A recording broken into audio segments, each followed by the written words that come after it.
D체커 프로그램 사용법에 대하여 말씀드리겠습니다. 총의 치아 배열 점검기, 교정 환자 모델 VTO, 안면 비대칭 분석 세 가지로 구성되어 있습니다. 각 메뉴와 조절 바에 대해서 말씀드리겠습니다. 오픈 픽처는 찍어준 사진을 갤러리에서 불러옵니다.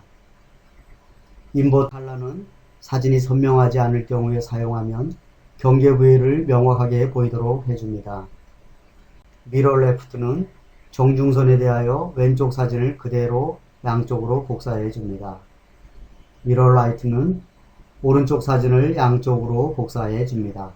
특히 안면 비대칭 환자에서 적용해 주시면 환자의 컴플레인을 단번에 해결해 주실 수 있습니다. 조절바 4개에 대해 말씀드리겠습니다. 가장 상단에 있는 조절바는 사진을 좌우로 각각 20도까지 회전시킬 수 있습니다. 그 아래에 있는 줌바는 사진을 확대합니다. 오른쪽 벽에 있는 바는 사진을 상하로 움직여 줍니다. 하단에 있는 바는 사진을 좌우로 움직여 줍니다. 템플레이트에 사진을 맞추는 비결은 5, 6번 치아의 콘택 포인트를 6번 치아의 시작점에 맞추는 것입니다. 제일 먼저 확대를 하고 두 번째로 회전을 하고 세 번째, 네 번째로 상하, 좌우로 적당히 움직여 조절을 합니다. 타블렛 PC에서 사진 찍을 때 가장 중요한 것은 사진의 왜곡인데 이것을 방지하기 위해서는 교합 평면과 타블렛 PC가 병행하여야 된다는 것입니다. 투스 어레인지먼트 가이드는 상악과 하악 총의치용 템플레이트가 2개 있습니다. 총의 배열을 점검하는 이유는 총의치에서 가장 중요한 것이 교합인데 밸런스드 오클루전을 이루기 위해서는 미러 이미지, 즉 좌우 대칭으로 배열하는 것이 가장 중요하기 때문입니다. 이때 커브 오브 스피와 윌슨 만곡도 꼭 체크를 해주셔야만 합니다. 제발 인상 뜨는 것에만 신경 쓰지 마시고 인상만 좋으면 원장님 평소에는 괜찮은데 밥만 먹으려고 하면 틀니가 떨어지네 라는 소리를 듣습니다. 총의치 배열을 점검하고 싶으시면 기공소에서 제작되어진 왁스 덴처를 놓고 사진을 찍으세요. 사진을 찍을 때에는 상악의 경우 전치가 상방으로, 하악의 경우 전치를 하방으로 오도록 놓고 찍으셔야 합니다. 하악 전체의 사이즈가 너무 크면 모델 VTO의 메뉴에서 상하 비발치 템플레이트를 선택하시면 적절합니다. 실제 분석 과정을 보겠습니다. 제대로 배열된 것 같습니까? 거의 좌우로 대칭으로 배열된 것 같습니다. 이 증례는 어떻습니까? 23, 24, 25, 26, 27번이 설측 및 후방으로 배열된 것을 알 수 있습니다. 하악에서 보시면 구치가 직선에 가깝고 30번대 토크가 부족한 것을 알 수 있습니다. 좌우 대칭으로 잘 배열된 것을 알 수 있으나 37번이 약간 설측으로 배열된 것을 금방 알 수 있습니다. 3차원 디지털 모형에서 템플레이트를 이용한 모델 VTO, 모델 STO에 대하여 말씀드리겠습니다. 이 프로그램의 목적은 치료 전의 자료를 바탕으로 가상의 발치 혹은 비발치 후의 모습을 시뮬레이션 함으로써 쉽고 정확한 교정 치료를 가능하게 하고 화면이나 프린터로 출력하여 환자와 보호자에게 치료 진행 정도를 수시로 설명하여 줌으로써 환자의 동기를 유발하고 의료 분쟁을 예방하는 것입니다. 분석 내용은 다음과 같습니다. 앵커리지의 필요성 및 양의 결정, VTO 제작 시 전치 및 구치 위치 결정, 중심선의 결정, 악궁의 비대칭 여부, 악궁의 왜곡, 악궁폭의 넓이, 각 치아의 이동량과 이동 방향을 정확하게 알 수가 있습니다. 특히 환자의 미들라인 데비에이션을 알기 위한 중심선의 결정은 하악의 치열 자체 내에서 정중선이 잘못되었는지 아니면 하악골 자체가 비대칭인지를 정확히 알 수 있습니다. 눈으로 보면 대칭인 것처럼 보여도 실제로 분석을 해보면 완전히 좌우가 다른 것을 알 수가 있습니다. 발치의 종류는 상악 비발치, 발치, 하악 비발치, 발치, 그리고 하악 하전치, 발치로 나눌 수 있습니다. 모델만 놓고 보시면 막막하고 치아의 이동 방향을 전혀 알 수가 없습니다. 왼쪽은 비발치의 경우로 상악 중절치가 약간 프로트루전 된 것을 알 수 있습니다. 오른쪽 발치의 경우 세팔로 분석에서 하악 치아 이동량에 따라 세 가지 앵커리지, 즉 맥시멈, 미디엄, 미니멈 앵커리지를 선택하여 템플레이트를 전후방으로 움직여서 치아 이동 방향을 알 수 있습니다. 하악의 사진을 보시면 치아가 선명하게 보이지 않으므로 이 경우는 인버트 컬러를 선택하시면 도움이 됩니다. 하악 3 인사이즈 경우의 증례를 보여주고 있으며 악궁폭이 대단히 좁은 것을 알 수 있습니다.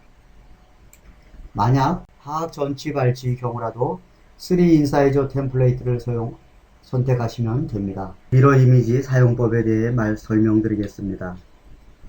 앞면 비대칭 모습이 구강 내에서도 그대로 드러납니다.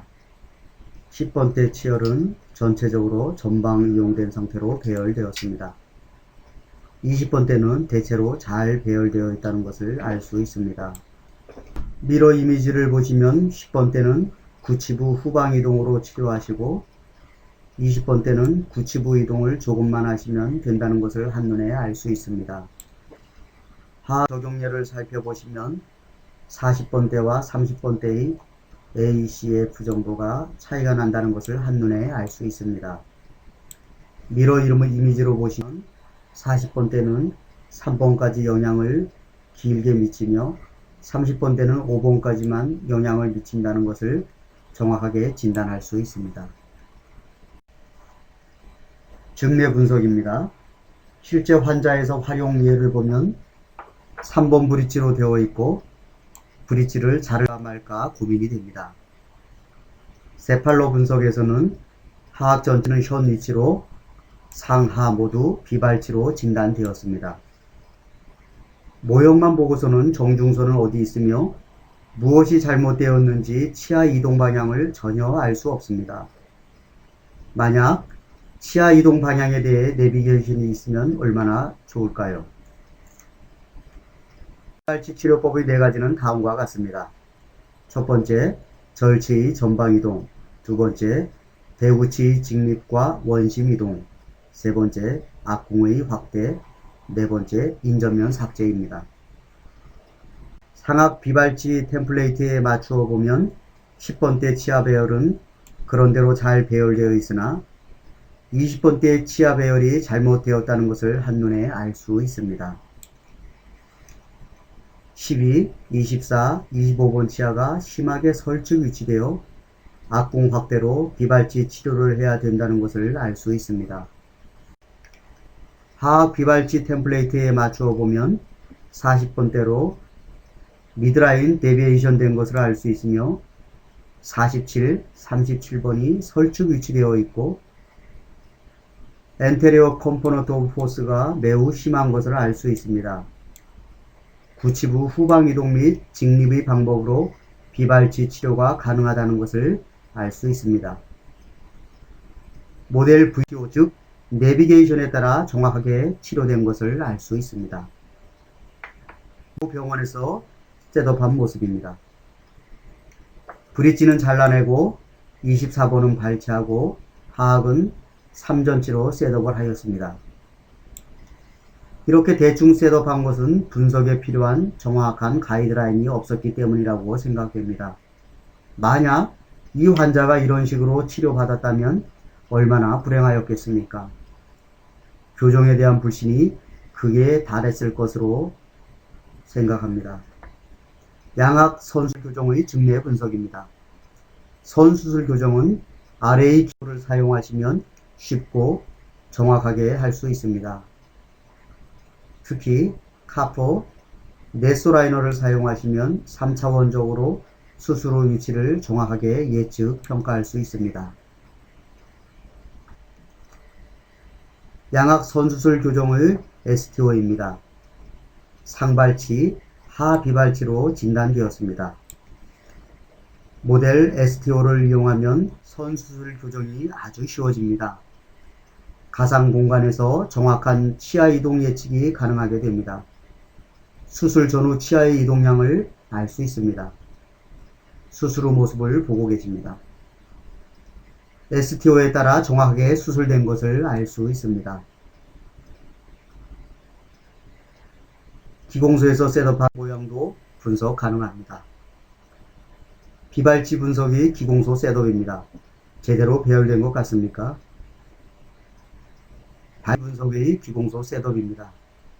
제대로 배열된 것 같습니까? 기준이 있는 것 같습니까? 대충 감으로 한 것 같습니다. 이젠 과정이 수초 내에 디지털로 이루어집니다. 안면 비대칭 분석 프로그램은 심리치료에 있어서 필수적인 프로그램입니다. 이제 안면 대칭 앱으로 분석하셔도 됩니다. 교정치료를 받고자 하는 환자들의 주소가 기능에서 심리로 바뀌어지면서 안면, 심리, 특히 안면 비대칭에 대한 관심이 증가하고 있습니다. 하전돌증이나 상악 돌출 등 전후방 관계의 문제로 인해 압교정 수술을 받는 환자들도 스스로 약간 안면 비대칭에 세밀한 관심을 보이는 경우가 종종 있어 안면 비대칭에 대한 정확한 진단과 치료 계획의 수립이 불가피한 실정이므로 이 프로그램을 꼭 애용하시기 바랍니다. 치료 계획 수립 시에 환자의 안면 비대칭, 즉 눈썹, 눈, 코, 스마일 상태에서의 입술 모양, 턱 등에 대한 상태를 환자와 보호자에게 정확하게 보여줄 수가 있으며 치료 후에도 환자의 비대칭 상태에 대한 컴플레인에 대해 치료 전 자료를 확인해 줄 수가 있습니다. 그리고 치료 중에도 치과의사가 환자의 비대칭 상태에 대해 주의하여 치료를 할 수 있게 됩니다. 안면은 좌우 대칭이 아닌 구조물입니다. 즉, 코를 중심으로 좌우가 대칭이 아닙니다. 어깨의 높이와 넓이, 귀의 높이와 크기도 다릅니다. 또 이마의 높이와 넓이도 좌우가 다르며 눈썹의 휘는 각도와 길이뿐만 아니라 눈의 크기와 눈동자의 표현에서도 현저한 차이가 있습니다. 교합평면 캔팅은 스마트 페이스 보호 앱으로 쉽게 알 수 있습니다.